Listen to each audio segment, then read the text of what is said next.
पूज्य मालिक को मेरा प्रणाम और आप सभी भाई बहनों को मेरा नमस्ते। हमारे बुक रीडिंग सेशन में आप सभी का स्वागत है। बुक जो हम रीड कर रहे हैं उसका नाम है द हार्टफुलनेस वे। हम पढ़ रहे हैं भाग 2, हार्टफुलनेस का अभ्यास किस तरह से करना चाहिए। इसमें हमने बात की थी ध्यान। ध्यान जो है वो उसके लिए हमें समय कब निर्धारित करना है, स्थान, उसके आसन के बारे में। उसके बाद हमने रिलैक्सेशन किया था और कल हमने बात की थी ध्यान कैसे करें, कितनी देर करें और ध्यानावस्था के बारे में। अब हम बात करेंगे सफाई, जो कि बहुत ही इम्पोर्टेंट है। सफाई का मतलब आप क्या समझते हैं? यही झाड़ू वगैरह ना? बिल्कुल सही। ये हम करते हैं बाहरी तौर पर, दिखावटी तौर पर। ये भी जरूरी है, स्वच्छता भी बहुत जरूरी है। हम घर की साफ सफाई करते हैं, ये जरूरी है। तो हम अपने अंतर मन की सफाई क्यों नहीं करते हैं? जो इतनी छापे हम बनाते हैं, जो इतना बुरा भला किसी को कह दिया या हमसे किसी ने कह दिया, तो हम उस बात को पकड़ लेते हैं। तो आपको नहीं लगता कि ये जो हम बाहर झाड़ू पोछा लगाते हैं उसकी जरूरत हमें हमारे अंदर भी है? हमें हमारे अंदर की भी सफाई करनी है, अपनी आंतरिक दशा की सफाई करनी है। चलिए, तो ये सफाई कोई हटके नहीं है, ये भी उसी का एक हिस्सा है। आइए हम शुरुआत करते हैं। सफाई की विधि हार्टफुलनेस का एक मूल अभ्यास है। इसका उद्देश्य सोच के तरीकों, भावनात्मक प्रतिक्रियाओं और व्यवहारिक प्रवृत्तियों से हमें मुक्त करना है। सफाई के परिणाम स्पष्ट और तुरंत होते हैं। मेरे अनुभव में इस विधि का उपयोग कुछ मिनट करने से ही इसके परिणाम जो है वो बहुत ही गहन मिलते हैं। मैंने ये पाया है कि ये तत्काल ही मेरे रवैये को परिवर्तित, मनोदशा को बेहतर तथा मेरे दृष्टिकोण को व्यापक कर देती है। बीते वर्षों में इसने मुझे सोच के विभिन्न तरीकों, गहरी भावनाओं और यहाँ तक कि अपरिवर्तनशील व्यवहार तक से बाहर आने में कई बार मदद की है। ध्यान हम रेगुलर करते हैं, उसके परिणाम हमें कुछ देर से मिलते हैं। सफाई, आचार्य जी महाराज की कुछ लाइन याद है, जो कि हार्टफुलनेस के 3 नंबर के गुरु थे। हमने पहले भी बात की थी कि शर्ट पर अगर चटनी का दाग लग जाएगा तो आप शाम तक वेट करेंगे उसको धोने का? नहीं, आप उसको तत्काल साफ करेंगे। क्यों? वो जिद्दी ना बन जाए। सफाई भी यही होती है। हमसे किसी ने कुछ बुरा भला कह दिया, कोई बात हुई, तो हम तत्काल सफाई करने बैठेंगे या वेट करेंगे कि वो हमारे अंतर्मन में बिल्कुल गहरी छप जाए, तब हम जाके उसकी सफाई करने बैठेंगे। ये जो सफाई है ना, ये हमें तुरंत इसका रिजल्ट देती है, हमें तुरंत चेंज करती है। हमारी जो मनोदशा रहती है ना, उसको बेहतर बनाती है। सफाई के इतने प्रभावी होने का एक कारण ये भी है कि ये लक्षण और कारण दोनों का निराकरण करती है। इस वजह से आप परेशान हैं, ये मानसिक और भावनात्मक जटिलताओं से हमें केवल मुक्ति ही नहीं कराती, बल्कि इन्हें जड़ से मिटा देती है। कोई बात जो हमारे अवचेतन मन में धस गई है, फंस गई है, नहीं निकल पा रही है, तो ये हमें उससे भी मुक्ति दिलाती है। तो ये न सिर्फ ये लक्षण बल्कि कारण दोनों का ही निराकरण करती है। सफाई की विधि हमारे परिवर्तन में कैसे कार्य करती है, मैंने दाजी से पूछा। दाजी कहते हैं कि आओ हम उस समस्या को समझें जिसका हम सामना करते हैं। हम देखते हैं कि जब पानी लगातार एक ही मैदान में बहता रहता है, तो धीरे धीरे वो अपने लिए एक रास्ता तैयार कर लेता है। आखिरकार वो तेज बहाव वाली नदी भी बन सकता है। इसी प्रकार जब हम लगातार किसी चीज के बारे में सोचते हैं ना, तो हमारे विचार हमारे मन में एक चैनल बना लेते हैं, और जब भी हमारे विचार वहां से गुजरते हैं तो उस चैनल को और भी गहरा करके हमारे विचारों को बार बार उसी तरह से गुजरने के लिए आसान रास्ता बना देते हैं। इस तरह से अकेला एक विचार सोचने की प्रवृत्ति बना सकता है।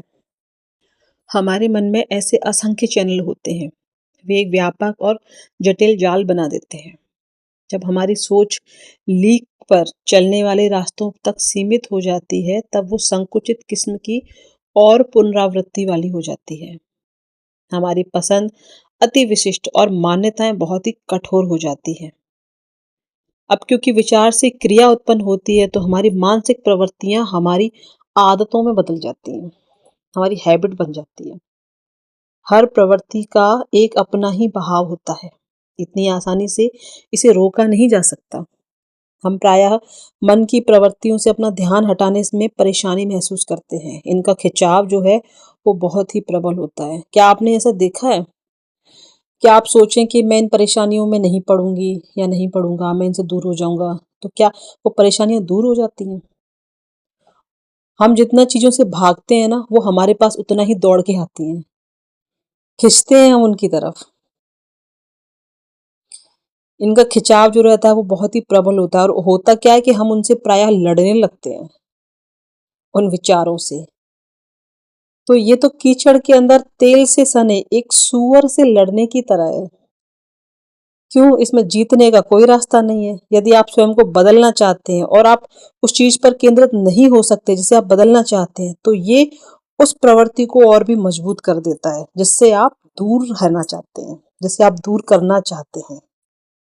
आप जितना दूर भागेंगे ये उतनी ही आपके पास आएंगी।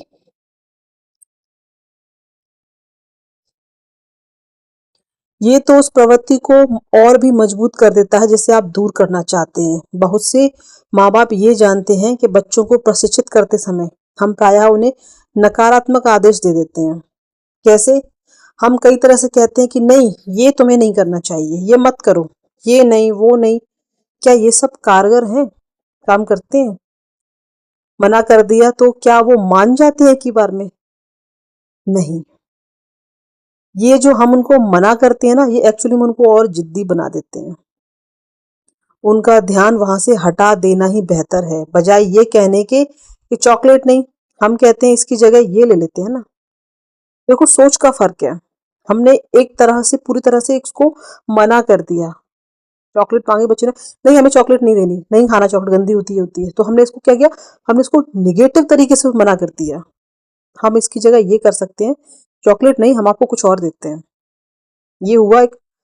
अब हम उसको वो चीज भी नहीं दे रहे हैं, हम कुछ और दे रहे हैं, लेकिन हमने उसको मना भी किया है कहीं ना कहीं। नकारात्मकता पर ध्यान देने की बजाय हम अब सकारात्मक पर ध्यान देते हैं। झूठ न बोलने का संकल्प लेने के स्थान पर हम सच बोलने को कहते हैं। परंतु जब प्रवृत्तियां मजबूत होती है तो ये तरीका भी असफल हो जाता है। हमें अपनी समस्याओं से गहनतम स्तर पर, अर्थात अवचेतन स्तर पर निपटना चाहिए, और यही वो जगह है जहां हमारी समस्याओं की जड़ है। लेकिन अवचेतन का अर्थ है चेतना से नीचे। हमने बात की थी अवचेतन, अधिचेतन। इसका मतलब है कि जागरूक स्तर पर की गई हेर फेर अवचेतन तक नहीं पहुंच पाती। हम विचार पूर्वक की गई क्रिया को तो बदल सकते हैं, लेकिन अवचेतन क्रिया को क्या हम उसे बदल सकते हैं? नहीं। ये क्रिया हमारी जानकारी के बिना ही होती है, और ये हमारी जागरूकता के दायरे से नीचे ही नीचे होती है। जब हम किसी चीज के बारे में जानते ही नहीं है तो उसे बदल कैसे सकते हैं? हमें उसका पता ही नहीं है तो क्या हम उसे चेंज कर पाएंगे? तो ये वो सबसे बड़ी रुकावट होती है जिसका सामना हम स्वयं पर कार्य करते समय करते हैं। मैंने कहा, तो अनजान विचारों के साथ कार्य करने के लिए हमें एक अद्वितीय तरीके की आवश्यकता होती है। दाजी कहते हैं बिल्कुल। सभी कभी कभी सामान्यतः हम ये महसूस ही नहीं कर पाते हैं कि ये अवचेतन हमारे दैनिक अनुभव को किस सीमा तक प्रभावित करता है, किस तरह से हमें परेशान करता है। हम इसके व्यापक प्रभाव से और किस तरह ये हमारी चेतन जागरूकता को चलाता है, हम इस बात से भी अनभिज्ञ रहते हैं, अनजान रहते हैं। हमें पता ही नहीं होता है कि ये किस तरह से हम पर प्रभाव डाल रही है। परंतु अवचेतन के प्रभाव से चेतन विचार बनाने का ये संबंध एक तरफा नहीं है, बल्कि ये संबंध चक्रीय है, चलता रहता है, एक तरफा नहीं है। कोई बात जो हमें परेशान करती है, हमने उसको उस टाइम पे नकार दिया, वो हमारे अवचेतन मन में जाके इकट्ठी हो गई। अब आपको क्या लगता है कि आप उस बात को भूल गए तो वो आपको परेशान नहीं करेगी? करेगी। वो आप पे अब और ज्यादा प्रभाव बनाएगी। अवचेतन मन और चेतन विचारों के परस्पर प्रभाव को समझने का एक तरीका है। इसकी तुलना आप एक गार्डन से कीजिए, बगीचे से। चेतन विचार अवचेतन की उपजाऊ जमीन में बोए गए एक बीज के समान है। वो बीज अवचेतन में अंकुरित होता है, और अंततः हमारी चेतन जागरूकता में फलता फूलता है। फिर एक जैसे विचारों का एक दीर्घकालिक क्रम बन जाता है। जिस प्रकार एक अकेले बीज से एक पेड़ बनता है ना, जिससे फिर हजारों नए बीज बनते हैं, उसी प्रकार एक अकेला विचार सोचने की एक प्रवृत्ति बन जाता है और उसी एक विचार से हजारों नए विचार बीज बनते हैं। तो आप देख सकते हैं कि कैसे हमारी चेतना आसानी से एक जटिल जंगल में बदल जाती है। हमारा चेतन मन एकदम खाली था, अवचेतन मन। मात्र एक विचार से हमने उसके लिए रास्ता बना दिया। अब कोई भी विचार होगा वहां से जरूर गुजर के जाएगा वो, और हमने विचारों पर विचार इकट्ठे कर लिए। ये साइकिल चलती रहती है, एक तरफा नहीं कि बस एक बार आया और चला गया, नहीं। अब ये साइकिल चलती रहेगी विचारों की। सफाई की ये जो विधि है ना, वो सीधी जड़ पर चोट करती है, सीधा जड़ पर अटैक करती है। ये हमारे विचारों, आदतों को समझने और सोच समझ कर उन्हें दोबारा ठीक करने के लिए नहीं है।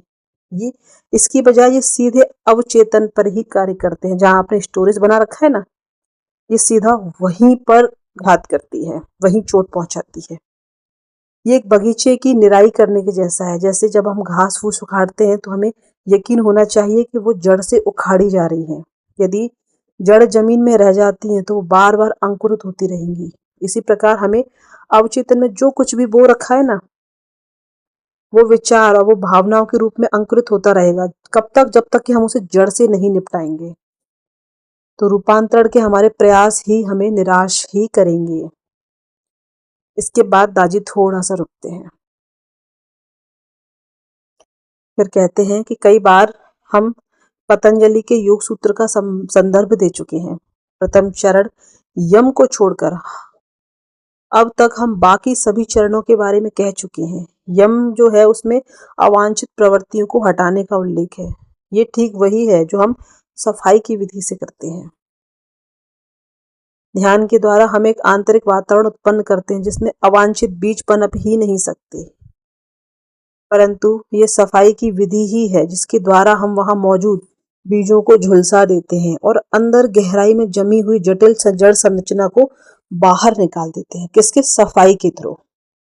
ये सफाई की विधि ही होती है जो अंदर से जमी हुई मैल को बाहर निकाल फेंकती है। योग दर्शन में उन विचार बीजों को जो अवचेतन में पहले ही बोए जा चुके हैं, उनको संस्कार या छापें कहते हैं। हम यहाँ से एक एक शब्द को बहुत गहराई से पकड़ेंगे। क्यों? क्योंकि ये शब्द हमें पता होना चाहिए। हम आगे चल के बात करके कि छापें जमा हो गई, उस टाइम पे हम कहेंगे छापें क्या होती हैं, संस्कार क्या होते हैं।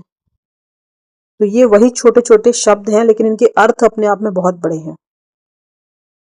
तो वो विचार, जो बीज रूपी विचार हैं, हमारे अवचेतन मन में पहले ही बोए जा चुके हैं, उन्हें संस्कार या छाप कहते हैं। कोई में किसी ने कुछ बुरा कह दिया, कोई बात हो गई, वो जाके हमारे अवचेतन मन में घर कर गई, वहां उसने कब्जा कर लिया।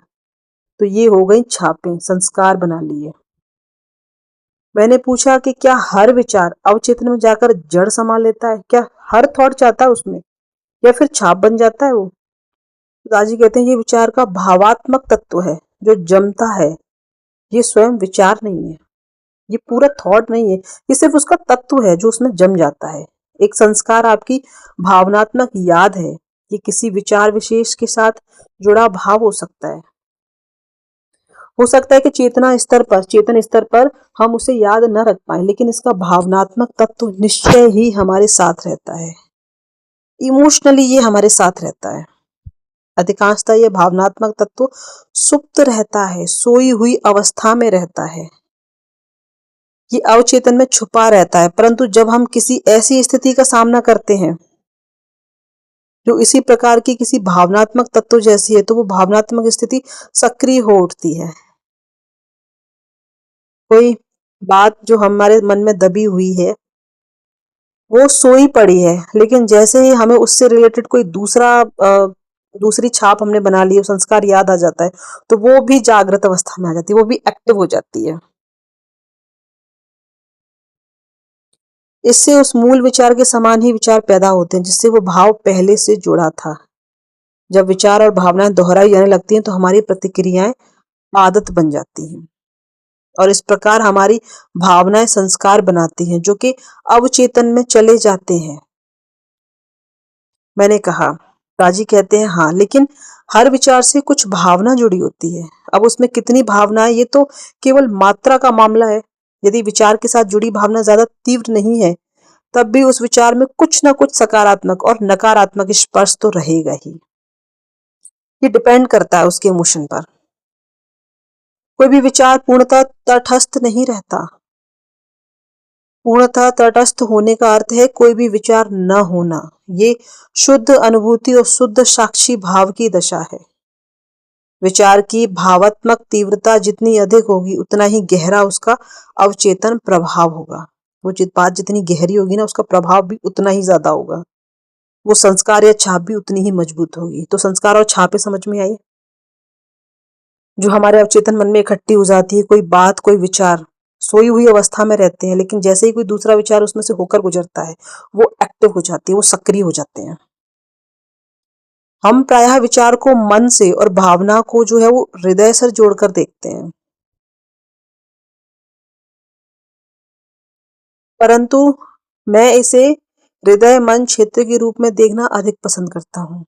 क्यों? क्योंकि बिना विचार के कोई भावना हो ही नहीं सकती और बिना भावना के कोई विचार नहीं हो सकता। Without emotions. आध्यात्मिक अभ्यास करते हुए एक ऐसा समय भी आता है जब हृदय जो है वो पूर्णतः निष्पक्ष हो जाता है, जब इसकी कोई पसंद या नापसंद नहीं रह जाती, कोई प्राथमिकता या कोई भी पूर्वाग्रह नहीं होते इसके। तब जाकर मन जो है वो सोच से परे जाकर मात्र एक साक्षी रह जाता है और वास्तविकता को सीधे महसूस करता है। अन्यथा तब तक हमारे विचार हमारे हृदय को प्रभावित करते रहते हैं और हृदय की गतिविधि मन में विचार उत्पन्न करती रहती है। फिर मैंने पूछा कि एक विचार की भावनात्मक मात्रा किससे निर्धारित होती है? दाजी कहते हैं अहंकार। ये जो अहंकार है ना वो स्व का बोध है। अहंकार ये मैंपन का एहसास है। अहंकार मैं, मेरा, स्वयं का, खुद का। छापे बनाने में इसकी भूमिका को सही सही समझने के लिए मुझे थोड़ी देर के लिए इस विषय से हटना पड़ेगा ताकि मैं अहंकार के विषय को गहराई से ले सकूं। मैंने कहा जी हाँ जरूर। दाजी कहते हैं ठीक। अहंकार का एकमात्र उद्देश्य आत्म संरक्षण करना है। ये समाप्त तो होने से डरता है, खत्म नहीं होना चाहता। इसीलिए ये लगातार स्वयं को सशक्त करने और बढ़ाने के लिए कार्य करता है। अहंकार मतलब मैं, मेरा, ये मैंने कर दिखाया, ये मेरे द्वारा हुआ है। अहंकार अहंकार भी एक मजेदार चीज है। जब कोई पूछता है कि हम चीजों को कहाँ महसूस करते हैं तो हम कहाँ इशारा करते हैं? अपने हृदय की ओर। और जब कोई पूछता है कि हम चीजों को कहाँ सोचते हैं तो हम इशारा करते हैं अपने सिर की ओर। तो अहंकार कहाँ है? ये वास्तव में कहीं भी विद्यमान नहीं होता, फिर भी ये हमारे जीवन पर हावी रहता है। अहंकार की जगह ना हृदय में है, ना ही सर में है, दिमाग में है, लेकिन ये दोनों को कंट्रोल करके रखता है। क्योंकि अहंकार किसी मूर्त रूप में विद्यमान नहीं होता, ये अपनी स्थिति को उनसे सुरक्षित करता है जिन्हें वो अपनी संपत्ति मानता है। एग्जाम्पल के लिए आप एक बड़ा मकान खरीदते हैं और आपका अहंकार कहता है कि ये मकान मेरा है। ये स्वयं को उस संपत्ति के द्वारा नापता है। इस प्रकार ये स्वयं को अपने अस्तित्व की उपस्थिति महसूस कराता है। हालांकि संपत्ति का अर्थ केवल भौतिक सामग्री ही नहीं है, बल्कि हर उस चीज से इसका मतलब है जिसे अहंकार अपना मानने का दावा करता है। तो अहंकार क्या कहता है? अहंकार कहता है मेरी राष्ट्रीयता, मेरी भाषा, मेरी संस्कृति, मेरा शरीर, मेरी बुद्धि, मेरी विचारधारा, मेरा सब कुछ। इससे कोई फर्क नहीं पड़ता कि कोई चीज वास्तव में आपकी है भी या नहीं है। क्या कोई चीज वास्तव में हमारी है? सोच के देखा है? यहाँ तक कि रियल में देखा जाए तो ये जो आत्मा है ना वो भी हमारी नहीं है, परंतु अहंकार जो है वो सब चीजें हड़प लेता है। तो देखो अहंकार की जगह वैसे न हृदय में है न दिमाग में है, लेकिन उसने अपना कब्जा सब जगह बना के रखा है। मैं और सिर्फ मेरा। ये किसी न किसी चीज से स्वयं की पहचान बनाता है और फिर उस पर अपना हक महसूस करता है। अब मेरेपन की इस अनुभूति का एक अतिरिक्त प्रभाव भी है। जब हम महसूस करते हैं कि कोई चीज हमारी है, तो हम क्या है ना, अपेक्षाएं पैदा कर लेते हैं। कैसी अपेक्षाएं? ये व्यवसाय मेरा है तो अब मेरा व्यवसाय सफल होना चाहिए। मैंने हक जता दिया ना उस पे। मेरा जीवन साथी आकर्षक होना ही चाहिए। ये मेरी कार है जो कि बड़ी ही आलीशान होनी चाहिए। आप किसी दूसरे व्यक्ति के व्यापार, जीवन साथी या कार की चिंता नहीं करते, परंतु जब आपको अहंकार शामिल हो तो आप उसके प्रति बहुत ज्यादा चिंता करते हैं। जब आपकी अपेक्षाएं पूरी होती हैं या बढ़ती हैं तो हम प्रसन्न रहते हैं और सकारात्मक प्रतिक्रिया करते हैं। लेकिन जब वो पूरी नहीं होती है तो हमारा रिएक्शन होता है हमेशा नेगेटिव।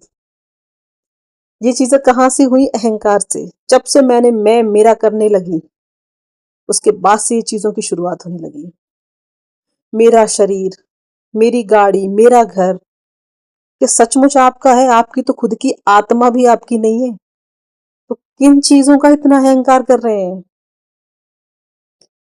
तो अहंकार के शामिल हुए बिना कोई भी भावनात्मक प्रतिक्रिया नहीं होती और इसीलिए कोई छाप भी नहीं बनती। मैंने कहा तो दाजी कहते हैं कि यह सही है। स्वामित्व के एहसास के कारण अहंकार को लगता है कि वो कुछ परिणामों का हकदार है। इसी के अनुसार तब वो रिएक्शन करता है, प्रतिक्रिया देता है और छापे बन जाती हैं। तो देखा, छापे सिर्फ वो नहीं है कि किसी ने भला बुरा कह दिया, हमको बुरा लग गया, वो जाके हमारे मन में बैठ गई। नहीं, ये छापे हमने खुद ने बनाई, मैं और मेरा करके, अहंकार रूपी। याद रहे कि प्रतिक्रिया या तो सकारात्मक होती है या नकारात्मक होती है। ये या तो किसी के पक्ष में होती है या विपक्ष में होती है। हर प्रतिक्रिया में या तो पसंद होती है या नापसंद होती है। आकर्षण हो सकता है, विकर्षण, इच्छा होती है या भय होता है। मतलब अच्छी, पॉजिटिव और नेगेटिव दोनों बातें। तटस्थ प्रतिक्रिया जैसी कोई चीज ही नहीं होती है। एक ही जगह पर एक ही चीज होने वाली चीज नहीं होती, क्योंकि तटस्थ होने का अर्थ ही प्रतिक्रिया ना होना है, जो कि पॉसिबल ही नहीं होता। तो मैंने पूछा कि आप कह रहे हैं कि भावना अहंकार से आती है? तो दादी कहते हैं कि हाँ, भावना अहंकार से आती है, परंतु एहसास नहीं। भावना जो है वो पक्षपात पूर्ण होती है। ये कुछ चीजों को तो पसंद करती है और कुछ चीजों को ये नापसंद करती है। देखो, आपके मन मुताबिक काम हो रहा है तो आपको वो चीज पसंद आएगी। अब ये अच्छा है, अब ये सही है, सकारात्मक है। और आपने कुछ कहा, वो काम नहीं हुआ, तो आपको क्या लगेगा? अरे ये सही नहीं है। तुरंत हमारा भावना हमारी कैसे हुई? नेगेटिव हो गई। जबकि एहसास की कोई भी प्राथमिकता या कोई भी पूर्वाग्रह नहीं होते। पूर्वाग्रह जैसे जहर बताया है, हम पूर्वाग्रह बहुत बनाते हैं। हम पूर्वाग्रह के बारे में बाद में बात करेंगे। शब्द आपको समझ में आना चाहिए। पूर्वाग्रह जिसके बारे में हम पहले से ही कल्पना कर लेते हैं, पहले से ही मन बना लेते हैं। ये उदार और स्वीकार करने वाली होती है, क्योंकि ये हृदय से आती है। अहंकार वश में हो जाए तो सच्चा एहसास स्वतः ही प्रकट होता है। ये भावनात्मक प्रतिक्रियाएं हमें आहत किए बिना नहीं छोड़ती, हमें चोट पहुंचाए बिना नहीं छोड़ती। हमें हमेशा अपनी प्रतिक्रियाओं का खामियाजा भुगतना ही पड़ता है। देखो, हम दो बातें किसी को सुनेंगे तो हमें तैयार रहना चाहिए फिर चार बातें सुनने के लिए। रिएक्शन तो आपको मिलेगी। वे हमारी चेतना को प्रभावित करती हैं और भावनात्मक तथा मनोवैज्ञानिक दशाओं के रूप में प्रकट होती हैं। हमने किसी को अहंकार वश कुछ कहा तो सामने वाले से हमें सुनने को मिलेगा, फिर वो विचार बनते हैं और हम कहते हैं कि अरे उसने मुझे बुरा बुरा तो ये वहां से स्टार्ट नहीं हुआ, ये आपने स्टार्ट किया है। अब हम पॉइंट्स की बात करते हैं, ये सब होता क्यों है, और ये सब ए, बी, सी और डी बिंदुओं के कारण होता है। मैंने कहा वक्ष स्थल में 4 पॉइंट हैं अपने हृदय क्षेत्र में, जिन्हें हम पॉइंट ए, बी, सी और डी कहते हैं। किसी प्रतिक्रिया के हम पर होने वाले प्रभाव को यही 4 जो पॉइंट हैं वो निर्धारित करते हैं। ये जो पॉइंट है इनकी खोज, जैसे पॉइंट ए और बी, इनकी खोज बाबूजी ने सन 1945 में की थी।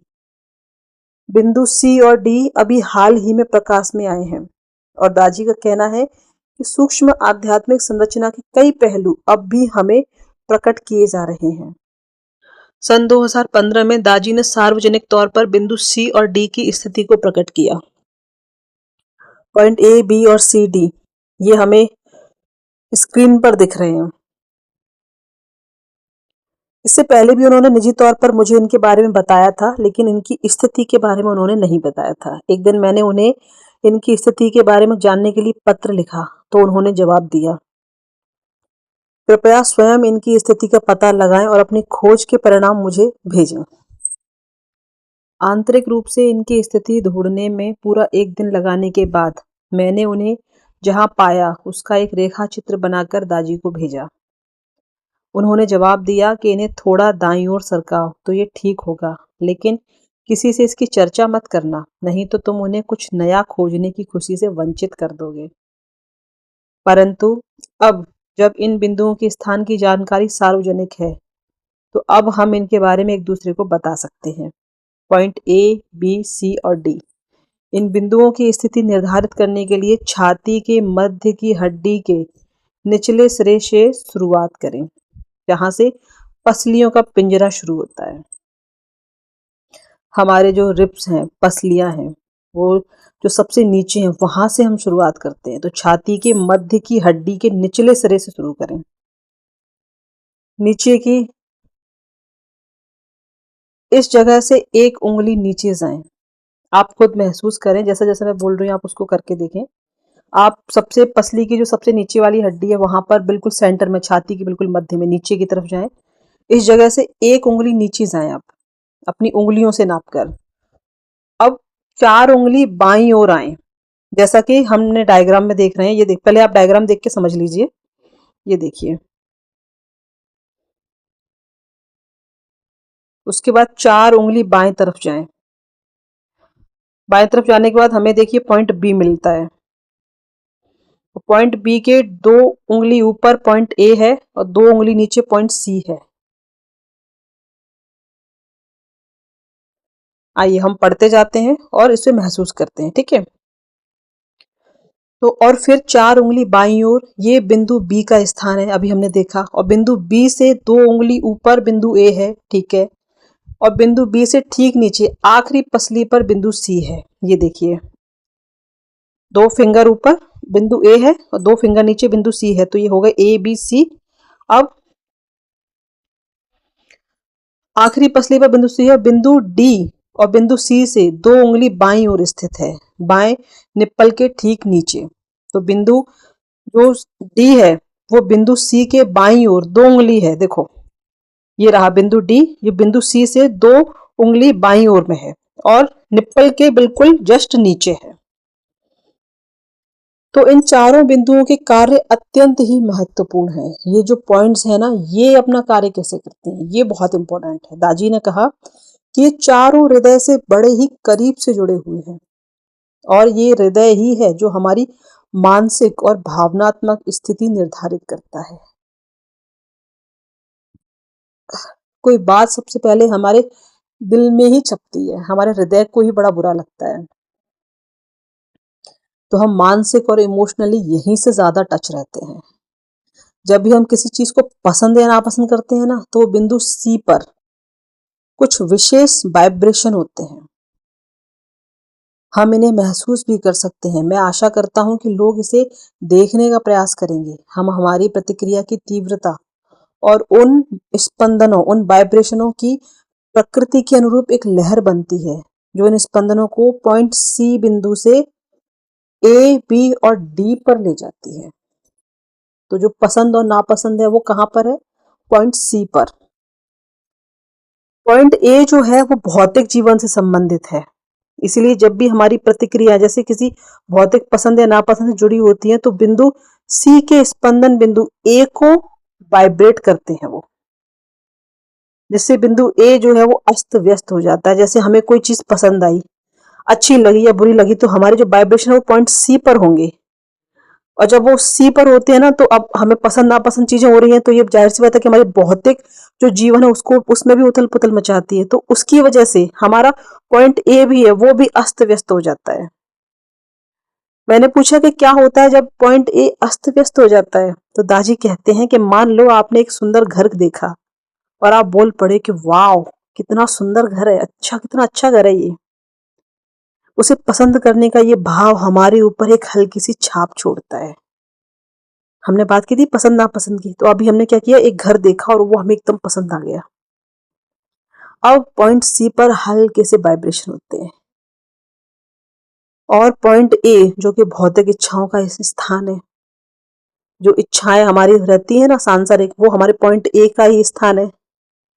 अब वो उस पर पड़ने वाला प्रभाव भी कमजोर होता है। लेकिन फिर यदि आप ये विचार करते रहे कि काश मैं इस घर में रहूं, देखो हमने पहले तो उसको पसंद किया, अब हमारा थॉट क्या होगा कि काश मैं इस घर में रहूं।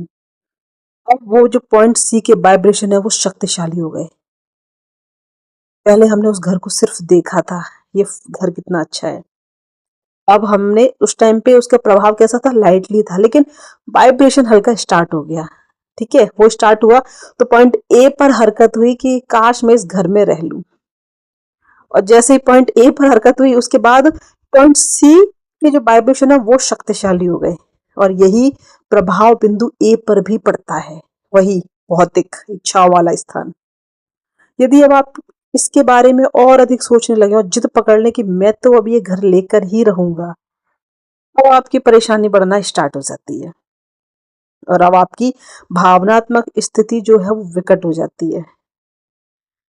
अब आप क्या करते हैं, अब आपने इच्छा बना ली और आप उस इच्छा की पूर्ति के पीछे पड़ जाते हैं, और हो सकता है कि आप इच्छा पूर्ति न हो पाने को लेकर चिंतित भी हो। दोनों ही स्थितियों में आप बेचैन रहते हैं, और ये बेचैनी आपसे आपकी शांति छीन लेती है। तो देखो ये शुरुआत कहाँ से हुई, सिर्फ एक नजर पड़ी उस घर पे, एक नजर पड़ी उस घर पे कि यह घर कितना अच्छा है, बस उस एक नजर से अभी हमारी जो शांति थी वो पूरी तरीके से खो गई। वो घर कितना अच्छा है, काश मैं इसमें रहूं, अच्छा तो मैं इसको खरीद लूं, अरे यार अगर मैं नहीं खरीद पाया तो, देखो दोनों ही पॉइंट, नहीं खरीद पाया तो हो फिर तो बहुत दिक्कत होगी। अब मैं बेचैन हो उठा, अब मैं ना इधर करा ना उधर करा, मैंने मेरा पॉइंट सी पे वाइब्रेशन लिए, पॉइंट सी की वजह से मेरी इच्छाओं भौतिक इच्छाओं का जो स्थान था पॉइंट ए वो भी मेरा अस्त व्यस्त हो गया, सब कुछ खत्म।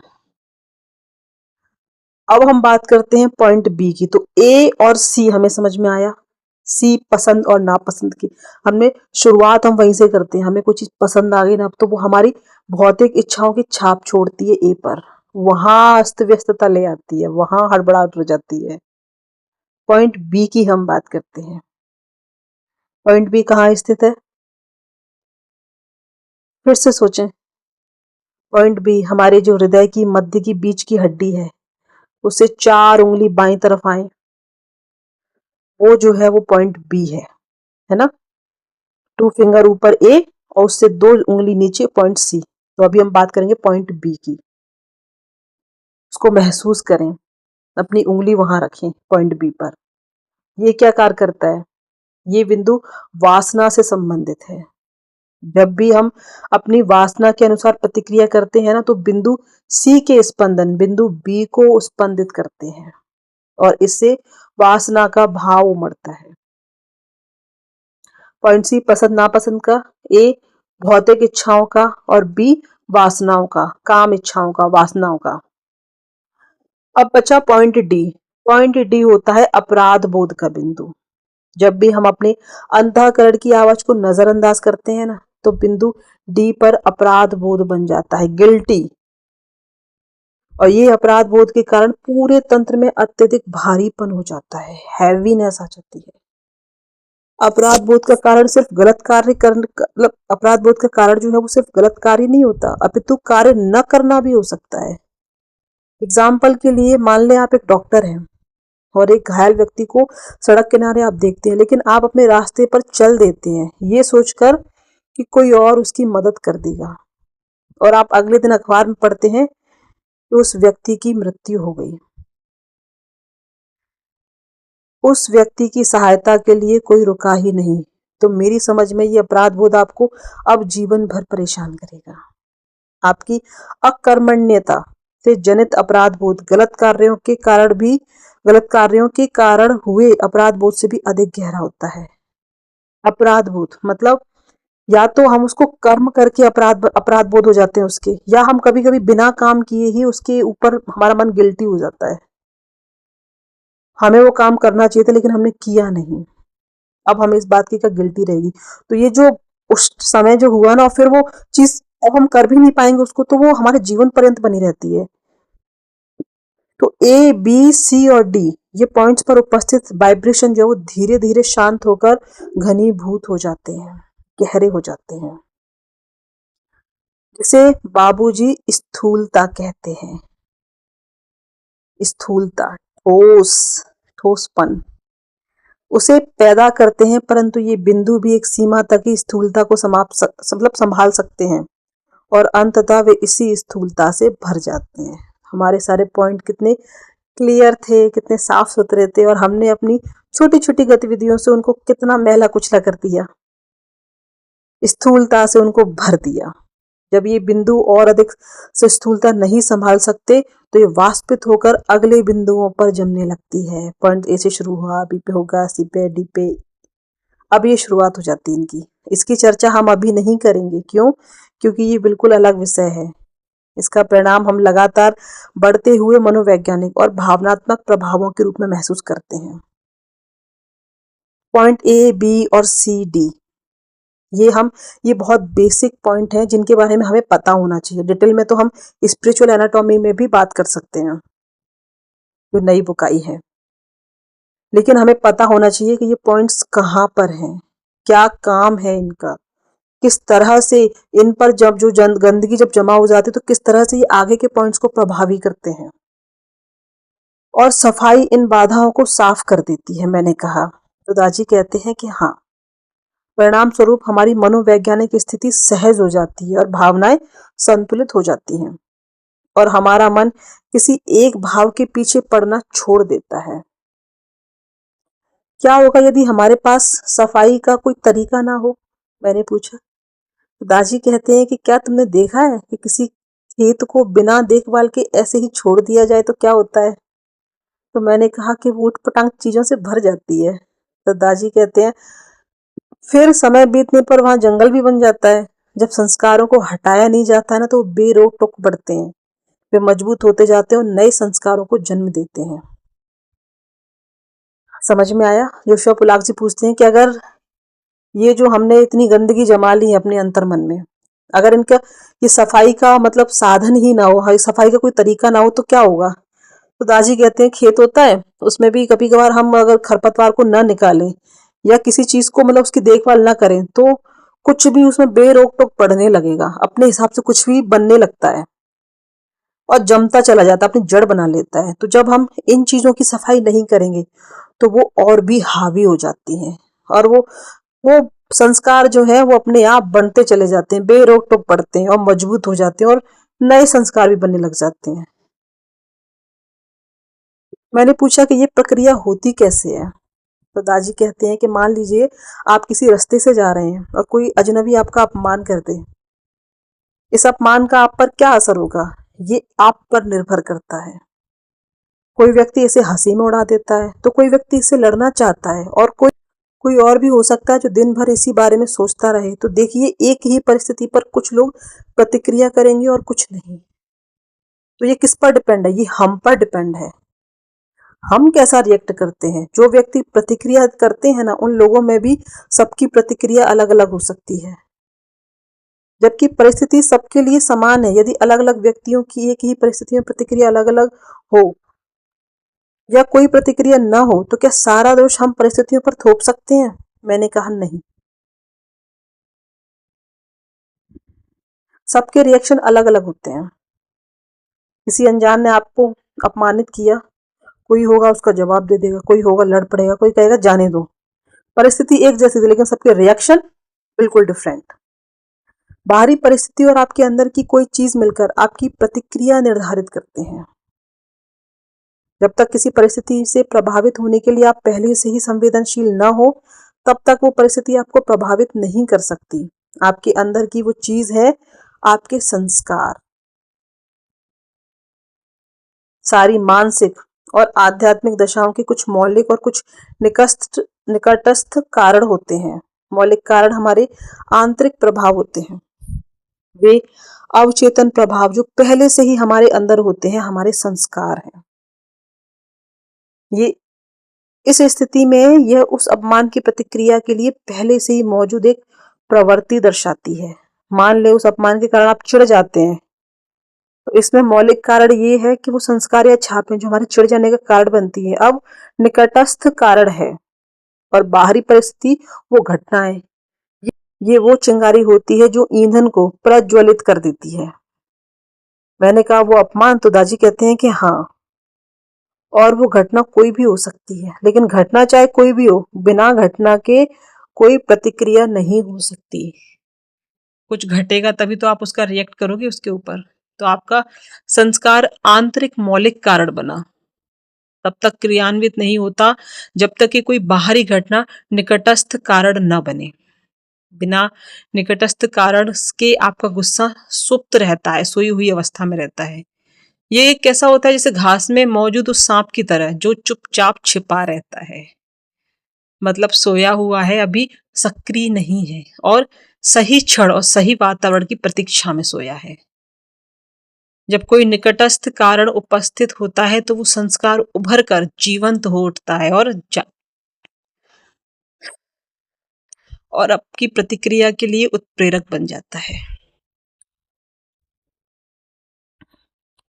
आपने पूछा कि संस्कार कैसे बनते हैं। इसका उत्तर यह है कि नए संस्कार पुराने संस्कारों की नींव पर बनते हैं। मान ले ईश्वर न करे कि किसी को कोई सांप काट ले, इसके परिणाम स्वरूप उसके मन में सांपों का डर बैठ जाता है। लेकिन वास्तव में ये डर सांपों का नहीं है, ये सांप के वेश में मृत्यु का डर है। काटने के बाद अगला कदम क्या होगा? मृत्यु। सांप का काटना निकटस्थ कारण बनता है जो कि पहले से मौजूद मृत्यु के भय के संस्कार को जागृत कर देता है। मृत्यु का भय तो नहीं था, लेकिन जैसे ही सांप ने काटा तो वो जो मृत्यु का भय था वो संस्कार अब जागृत अवस्था में आ जाता है। लेकिन अब उस संस्कार के ऊपर सांपों के भय का एक और भी संस्कार बन जाता। तो देखो, हमने संस्कार के ऊपर एक और संस्कार बना लिया। इस तरह से संस्कारों का बनना जारी रहता है और नए संस्कार पुराने संस्कार की शाखाओं के रूप में आगे बढ़ते चले जाते हैं। हमने एक के बाद एक संस्कार, उन्हीं संस्कारों से नए संस्कार बना लिए। ये हमारे कुछ नया सीखने की प्रक्रिया जैसा ही है। यदि आपको अक्षर ज्ञान न हो तो आप शेक्सपियर की रचना नहीं पढ़ सकते। आपको अगर पढ़ना नहीं आता है, अक्षर ज्ञान आपको नहीं है, तो क्या आप बड़े बड़े ग्रंथ साहित्य पढ़ सकते हैं? नहीं। यदि आपको भौतिकी का प्रारंभिक ज्ञान न हो तो आप रिचर्ड फेनमन जैसे वैज्ञानिकों की बातें ही नहीं समझ सकते। ठीक उसी तरह हम अपने आसपास के संसार को किस तरह समझते हैं, ये हमारे पूर्व संस्कारों पर निर्भर करता है। परंतु हर छाप किसी अनुभव का ही परिणाम हो, ऐसा तो नहीं होता।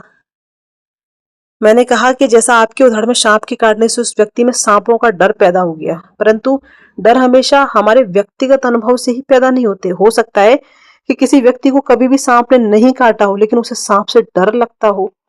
वे कहेंगे कि जरूर उस व्यक्ति को पूर्व जन्म में सांप ने काटा होगा, परंतु ये एक कमजोर तर्क है। एग्जाम्पल के लिए कई लोगों को हवाई यात्रा से डर लगता है। इस तर्क के आधार पर तो जरूर पूर्व जन्म में उन सबके साथ विमान दुर्घटना हुई होगी, लेकिन हवाई जहाज का अस्तित्व ही पिछले 100 साल से है, तो ये सही जवाब नहीं हो सकता। डर जो है वो वास्तव में हमारे अनुभवों से ही आते हैं, लेकिन ये आवश्यक नहीं है कि हम पर प्रभाव डालने के लिए हर अनुभव भौतिक रूप में मौजूद हो। जैसा कि आप एक डरावने सांप की कल्पना मात्र से डर का अनुभव कर सकते हैं, चाहे वो सांप वास्तविक न हो, लेकिन डर का जो भाव है वो तो वास्तविक है। आपकी कल्पना मृत्यु के अत्यंत सजीव भय को पैदा कर सकती है। जब वो विचार उस आधारभूत भय के संपर्क में आता है तो स्वतः ही डर का रूप ले लेता है। और ये सिर्फ भय के बारे में ही सच हो ऐसा सही नहीं है। जब भी कोई विचार किसी पहले से उपस्थित संस्कार के संपर्क में आता है तो एक नए संस्कार को बना सकता है। नए संस्कारों का निर्माण पुराने संस्कारों से ही होता है। संस्कार जो है वो एक वृक्ष की तरह होते हैं। चलिए हम मृत्यु के भय का उदाहरण लें। मृत्यु का जो भय है वो पेड़ के तने के समान है। उस तने से कई शाखाएं निकलती हैं और वे हैं आपके भय। ये वृक्ष एक तरह से आपके भय से संबंधित सारे संस्कारों का कुल जोड़ है। तो ये डर का एक ताना बाना है और हमारी चेतना में भय का एक जाल है। मैंने कहा कि हमारी चेतना कई दूसरी तरह के पेड़ों से भी तो भरी हुई है। ताजी कहते हैं कि हाँ, और हर पेड़ से एक नया पेड़ विकसित हो सकता है। अंततः हमारी चेतना एक घने जटिल जंगल में तब्दील हो सकती है और हर संस्कार हमारी चेतना में जगह घेरता है। हमारी ऊर्जा इन संस्कारों के ढांचे में पूरी तरह से उलझ के रह जाती है और ये हमारी सोच पर हावी हो जाते हैं और लक्ष्य निर्धारित करने लगते हैं। जैसे जैसे हमारे संस्कारों का जंगल सघन होता जाता है, हमारी चेतना मृत प्राय होने लगती है। उसकी ऊर्जा बंध कर रह जाती है और उनकी जगह अब इन संस्कारों से भर जाती है। पहले हमने बात की थी कि किस तरह समूचा मानव तंत्र स्थूलता से भर जाता है। ठोस छापे, मैंने कहा। दाजी कहते हैं कि हाँ, लेकिन अब प्रकृति जो है वो हस्तक्षेप करती है और भोग प्रक्रिया के द्वारा हम स्थूलता को हमारे तंत्र से साफ करती है। भोग का अर्थ है अनुभव। जीवन में हम कई तरह के अनुभवों से गुजरते हैं। योग शास्त्र हमें बताते हैं कि ये सारे अनुभव भोग ही हैं। ये हमारे पूर्व संस्कारों के परिणाम हैं जिन्हें अब हमें मूर्त रूप में भोगना पड़ता है। हमने पिछले जन्म के जो हमारे संस्कार रहते हैं ना, अब हमें वो भोगने पड़ते हैं। परंतु हम आमतौर पर भोग का, या दूसरे शब्दों में कहें जीवन के अनुभव या घटनाओं का प्रतिकार करते हैं, मना करते हैं, और इन प्रतिक्रियाओं के फलस्वरूप हम नए संस्कार बना लेते हैं। तो नए संस्कारों का जन्म जो है वो पूर्व के संस्कारों से ही होता है। तो ये जो प्रक्रिया है ना, वो कभी खत्म ही नहीं होती। हम संस्कार बनाते हैं जो जीवन के अनुभवों के रूप में फलीभूत होते हैं और इन अनुभवों से हम नए संस्कार बना लेते हैं। अब ये सब ऐसा लगता है मानो भोग हमें संस्कारों से मुक्त करने की बजाय उन्हें आगे बढ़ाने का काम करते हैं। तो दाजी कहते हैं कि हम उन्हें आगे बढ़ाते हैं। जब हम ये महसूस करते हैं ना कि हम बिना किसी कारण के तकलीफ भोग रहे हैं, तो एक्चुअली हम उसका प्रतिकार करते हैं, उसको मना करते हैं कि नहीं, हमने कुछ गलती नहीं की है, लेकिन फिर भी हम इन्हें भोग रहे हैं। तो जब हम तकलीफों से गुजरते हैं तो अक्सर उलझन और कड़वाहट से भर जाते हैं। क्यों? हम पूछते हैं और हम ईश्वर से शिकायत करते हैं, ये आप क्या कर रहे हैं? ऐसी प्रतिक्रियाएं न सिर्फ नई छापें पैदा करती हैं, बल्कि हमें अंदर से भी प्रदूषित कर देती हैं और हमें ऊपर से उतरने वाली उस कृपा से भी वंचित कर देती है। और भोग सिर्फ तकलीफों के रूप में ही नहीं आता, आनंददायक उपभोग भी भोग की ही अभिव्यक्ति है। लेकिन याद रखें, हर प्रतिक्रिया संस्कार बनाती है। मतलब हमने कुछ भोगा, अच्छा भोगा, वो भी संस्कार बना रहा है, और बुरा भोगा तो हम ईश्वर को कोसते हैं, तो वो तो संस्कार बना ही रहा है। हमें पता है इसमें हमें हर चीज को एक्सेप्ट करना चाहिए, स्वीकार करना चाहिए। कुछ बुरा हुआ, मालिक तेरी मर्जी, जो हुआ अच्छा हुआ, बस ठीक है, कोई बात नहीं, स्वीकार करो। हमको जब अच्छा लगता है तब हम कितने एक्साइटेड हो जाते हैं, बहुत खुश हो जाते हैं। तो ये भी एक संस्कार ही बन रहा है। हमें हर सिचुएशन में सिर्फ स्वीकार करना है, ना ही उस पर एक्शन करना है, ना ही उस पर रिएक्शन करना है। तो भोग तभी मददगार है जब हम उस पर कोई प्रतिक्रिया ना करें, न्यूट्रल रहें, उदासीन। मैंने कहा तो दाजी कहते हैं कि हाँ, तब ये अत्यंत सहायक होते हैं। हर परिस्थिति में शांत और प्रसन्न रहने के पीछे यही समझदारी है। वे उठे और ताक कर रखी बाबूजी की किताब निकालकर पढ़ने लगे। बाबूजी की किताब में लिखा था कि बाहरी मदद पीड़ा के रूप में आती है, जो कि दूसरों के द्वारा किए गए गलत कार्यों के कारण होती है, और लोग अपनी अज्ञानतावश उसके बारे में बुरे विचार बना लेते हैं। ये बात बिल्कुल गलत है, अनुचित है। क्यों? क्योंकि असल में उसने हमारी शुद्धिकरण की प्रक्रिया में मदद करके हम पर मानो एहसान किया हो। जब ऐसी बात है तो वास्तव में हम उस बाहरी ताकत ने, चाहे वो कोई भी हो, इस काम के जरिए एक सच्चे मित्र की भूमिका निभाई है। कुछ कुछ लोग हमें जिंदगी में अपनी पसंद नहीं आते हैं। हमें लगता है इसकी वजह से ऐसा हो गया, ये नहीं होता तो शायद ऐसा नहीं होता। लेकिन हम ये भूल जाते हैं कि उस इंसान की वजह से हमारे साथ कुछ ऐसा हुआ जो होना बहुत जरूरी था। हम हर किसी को ब्लेम करें ये सही नहीं है। एक्चुअली में उसने तो हमारे लिए शुद्धिकरण का काम किया है, तो हमारे लिए तो वो बहुत खास होना चाहिए। लेकिन दाजी ने कहा कि हम अपने आप को या दूसरों को अपने कैसे भी भाग्य के लिए दोषी नहीं ठहरा सकते। हम किसी पर ये आरोप नहीं लगा सकते कि तुमने ही संस्कारों का निर्माण कर अपने लिए ये परिस्थिति बनाई है। नहीं, मैं ऐसी परिस्थितियों का साक्षी रहा हूं जब लोगों ने किसी पीड़ित की सहायता ये कहते हुए नहीं की कि मैं प्रकृति के कार्य में हस्तक्षेप नहीं कर सकता। कुछ लोगों ने इंसानियत नहीं दिखाई, हेल्प नहीं करी किसी की, ये कहते हुए नहीं करी कि नहीं ये तो नेचुरल है, ये तो होना ही था, तो मैं इसमें हस्तक्षेप कैसे कर सकता हूँ।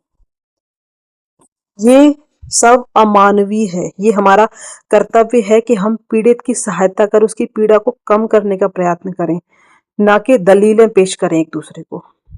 इससे भी बुरा तो ये है कि हम किसी के साथ दुर्व्यवहार करें और फिर कुटिल दावा करें कि हम उसके शुद्धिकरण में उसकी मदद कर रहे हैं। फिर ऐसी भी कुछ परंपराएं हैं जिसमें लोग स्वयं को दंड देते हैं, और ये नकारात्मक दृष्टिकोण है जो निश्चित ही हमारे अंदर और भी ज्यादा जटिलताएं पैदा करता है। तो हमें तकलीफों को बुलावा देने की आवश्यकता नहीं है। हाँ, जब तकलीफ आ ही जाए तो खुशी से स्वीकार करना हमें आना चाहिए। हमें ब्लेम नहीं करना है कभी किसी को कि आपकी वजह से ऐसा हुआ, या हमें किसी की मदद करने के लिए ये नहीं सोचना चाहिए कि नहीं ये तो होना ही था, उसने उसके ऐसे कर्म रहे थे इसलिए ऐसा हुआ। जब हम कह वो एक है ना कहावत, जब हम किसी के जख्म भर नहीं सकते तो हमें उनको कुरेदना भी नहीं चाहिए। आपका फिर वहां क्या काम है? मैंने पूछा कि क्या ये कर्म के विचार के समान है, जिससे जिसमें हमें अपने पूर्व कर्मों का फल भुगतना पड़ता है। तो दाजी कहते हैं कि हम वास्तव में अपने संस्कारों का परिणाम भोगते हैं, न कि अपने कर्मों का। संस्कारों का कर्म हम संस्कार जो है उनका परिणाम भोगते हैं, कर्मों का नहीं। यदि आप इस तरह से कर्म करें कि इसकी कोई छाप न पड़े तो उसके कोई परिणाम ही नहीं होंगे, आप पर उसका कोई प्रभाव नहीं होगा। ये संस्कार ही है जो इस प्रतिगामी प्रभाव का कारण बनते हैं। मान लीजिए कि आप मार्केट से कुछ खरीद कर लाते हैं और फिर उसे लौटाने का निर्णय लेते हैं। बिना बिना क्रय बिल के आपके पास अपने पैसे वापस पाने का कोई और तरीका नहीं है। संस्कार एक ब्रह्मांडीय बिल की तरह है, ये हमारे कर्म को परिणाम के साथ जोड़ता है। बिना इस छाप या संस्कार के वो कर्म लौटकर हमारे पास नहीं आ सकता। याद रहे कि भोग हमारी छापें साफ करने का प्राकृतिक तरीका है। यदि साफ करने के लिए कोई संस्कार ही ना हो तो किसी भोग से भी नहीं गुजरना पड़ेगा। हम कोई संस्कार बनाते हैं तो उनको तो हमें भोगना ही पड़ेगा। हाँ, अगर हम उस संस्कार नहीं बना रहे हैं तो उसके परिणाम नहीं मिलेंगे हमें। हमें ये समझना चाहिए कि जो भोग का उद्देश्य है ना, हमें पुरस्कार या दंड देना नहीं है। नहीं, भोग हमें कोई पाठ पढ़ाने के लिए। महाभारत की एक प्रसिद्ध कहानी है। महान योद्धा भीष्म युद्ध में पराजित हो जाते हैं। जब वे बाणों की सैया पर पड़े अपनी मृत्यु की प्रतीक्षा कर रहे होते हैं ना, तब श्री कृष्ण उनसे मिलने जाते हैं। भीष्म उनसे पूछते हैं कि किस कारण से मुझे ऐसी मृत्यु मिली है।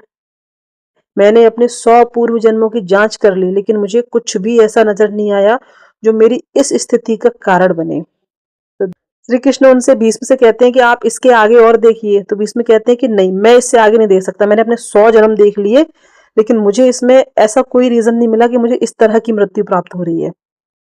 तब श्री कृष्ण कहते हैं कि मैं देख सकता हूँ। पिछले एक जन्म में आप एक राजकुमार थे। एक दिन आपने एक सांप को उसकी पूंछ पकड़कर घुमाया और फेंक दिया। वो जो सांप था ना, वो एक कटीली झाड़ी पर गिरा और वहीं मर गया। ये उसी कृत्य का परिणाम है जो आज आप भोग रहे हैं। इसीलिए ये बाण जो है वो आपकी मृत्यु सैया बन गए हैं। अब यदि भीष्म के कर्म का परिणाम तुरंत आ जाता तो वे इस कर्म और परिणाम के संबंध को समझ पाते। हर कर्म के पीछे एक कारण जरूर होता है। उस स्थिति में वे इससे कुछ सीख पाते और स्वयं को सुधार पाते, परंतु जब कारण और परिणाम के बीच इतना समय व्यतीत हो जाता है तो हम इस संबंध को समझ ही नहीं पाते। हम कारण को बनता हुआ नहीं देख पाते और ऐसी स्थिति में भला हम उस अनुभव से क्या सीख पाएंगे।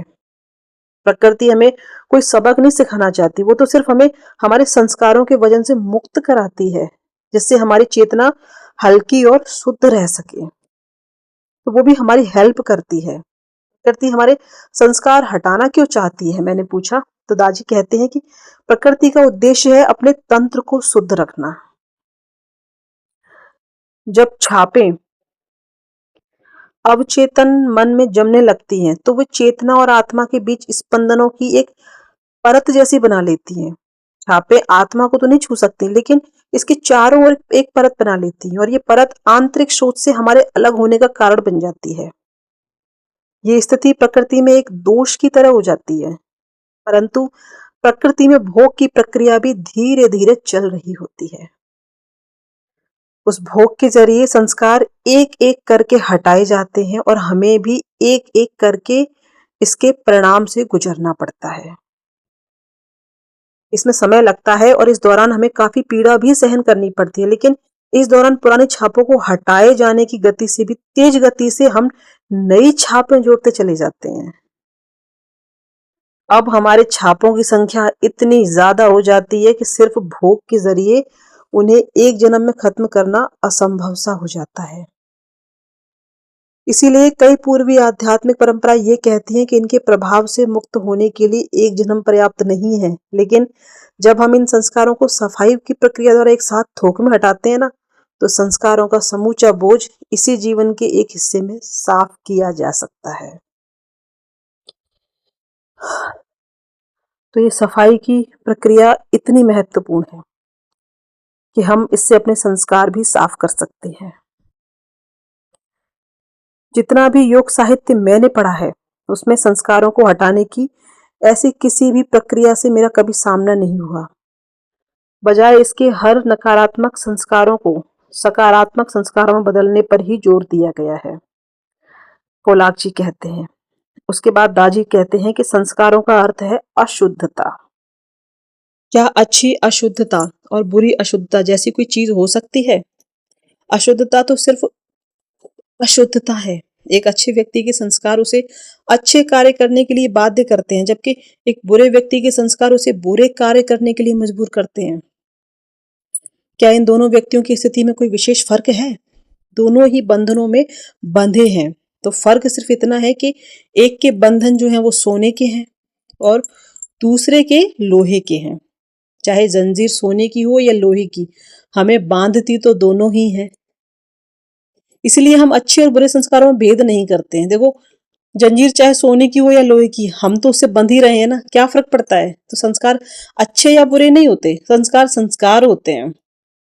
और हार्टफुलनेस सफाई की प्रक्रिया भी दोनों में भेद नहीं करती, फिर चाहे वो अच्छी हो या बुरी हो, वो हर चीज साफ कर दी जाती है। क्या इसका अर्थ ये है कि हमारे पास स्वतंत्र इच्छा जैसी कोई चीज नहीं होती? मैंने पूछा कि क्या सिर्फ संस्कारों की दया पर निर्भर है हम सभी? तो दादी कहते हैं बिल्कुल नहीं। हमारे पास निश्चित रूप से एक स्वतंत्र इच्छा है और वास्तव में वही हमारी समस्या भी है। कैसे? हमारे पास हमेशा ये स्वतंत्रता रहती है कि हम अपने हृदय के शुद्ध संकेतों का अनुसरण करें या फिर उनको नजरअंदाज करके अपने संस्कारों के प्रभाव में स्वयं को बह जाने दें। ये चुनाव हमारा अपना है और इसीलिए उसकी जिम्मेदारी भी हमारी ही है। हमने चुनाव किया है ना उसका। अर्थात संस्कारों को नियंत्रित करने के दो पहलू हैं, मैंने कहा। एक ये कि हम अपने हृदय से जुड़ें और संस्कारों के खिंचाव से प्रभावित न हो, और दूसरा पहलू ये है कि हम सफाई की प्रक्रिया द्वारा और भोग के जरिए संस्कारों को हटाते रहें। हमारे पास इसके दो पहलू हैं संस्कारों को कंट्रोल करने के। कौन कौन से? एक, हम अपने हृदय से जुड़ें और इनका जो खिंचाव है संस्कारों का, उससे हम प्रभावित ही ना हो, मतलब उनका प्रभाव ही हम पर ना पड़े। दूसरा, सफाई की प्रक्रिया के द्वारा हम इस भोग के जरिए को मतलब इस भोग के जरिए संस्कारों को हटाते रहे, उनकी सफाई करते रहे। दाजी कहते हैं कि हाँ, और सफाई के जरिए हम थोक में एक साथ संस्कारों से मुक्ति पा सकते हैं। भोग के विपरीत जिसमें संस्कार एक एक कर छूटते रहते हैं, और तो और सफाई संस्कारों को अनुभव के रूप में प्रकट होने से पहले ही हटा देती है। इस तरह उन्हें बिना उनके अनुभव से गुजरे हटाया जा सकता है। ये उसी तरह है जैसे बेहोशी में ऑपरेशन करना, हम उसके सारे अनुभव से बच सकते हैं, हमें पता ही नहीं चलता है और सारे संस्कारों की सफाई हो जाती है। इससे भी गहरी सफाई तब होती है जब हम किसी हार्टफुलनेस प्रशिक्षक के साथ ध्यान करते हैं। प्रशिक्षक के साथ हुए पहले ध्यान में हमारे संस्कारों के भवन की नींव ही हटा दी जाती है। कोई भी भवन बिना नींव के खड़ा नहीं रह सकता, उसका गिरना निश्चित है, सिर्फ कुछ समय की बात होती है। शुद्धिकरण की इस प्रक्रिया में हमारी भूमिका ये है कि हम हर रोज दिन के अंत में अपनी व्यक्तिगत सफाई कर लें। ऐसा करके हम उस दिन जमा हुए संस्कारों को उसी दिन हटा देते हैं, एवं प्रशिक्षक के साथ नियमित ध्यान सत्र करके सिटिंग लेकर हम अपने पुराने संस्कारों का बोझ भी खत्म कर देते हैं।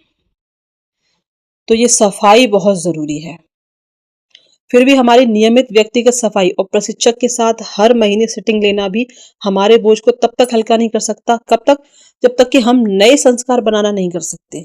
हमने प्रिसेप्टर से सिटिंग ली तो वो भी हमारी सफाई जो है वो पुराने संस्कारों की सफाई कर देते, लेकिन हम क्या करते हैं, हम रोज नए नए संस्कार बनाने लग जाते हैं। तो ये तो फिर चक्र चलता रहेगा, हम संस्कार बना के ले जाएंगे, प्रशिक्षक सेटिंग देकर उनको सफाई करते रहेंगे, बस मतलब ही क्या है फिर।